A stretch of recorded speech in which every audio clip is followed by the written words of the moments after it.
Ang mabuting balita ng Panginoon ayon kay San Lucas.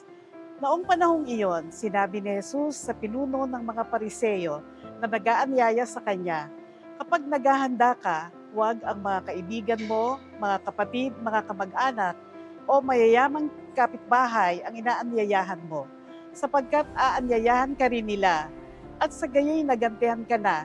Kaya kung ikaw ay maghahanda ng isang malaking salo-salo, ang mga pulubi, mga pingkaw, mga pilay at mga bulag ang anyayahan mo, hindi sila makagaganti sa iyo at sa gayoy magiging mapalad ka.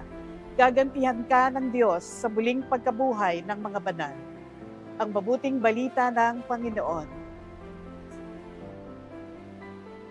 Sa mabuting balita, ipinapaalala sa atin ng Panginoon na ang kabutihan ay hindi nasusukat sa kung ano ang ibinabalik sa atin, kundi sa kabutihan at busilak ng ating puso.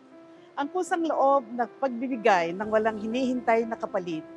Madalas tayong magbigay sa mga kaibigan at mga taong malapit sa atin, ngunit paalala rin ni Jesus na kung maaari ay abutin din natin ang mga higit na nangangailangan, katulad ng mga mahihirap, may sakit at mga napapabayaan ng lipunan.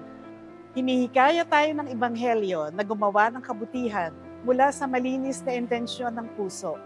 Mga kabutihan hindi naghahangad ng papuri, kundi patunay ng pag-ibig ng Diyos na nananahan sa atin. Sa ganitong paraan, tayo ay nagiging tunay na modelo ng kabutihan at mararanasan natin ang kagalakang tanging Diyos lamang ang makapagbibigay. Manalangin po tayo. Panginoong Hesus, turuan mo kaming magmahal ng walang hinihintay na kapalit.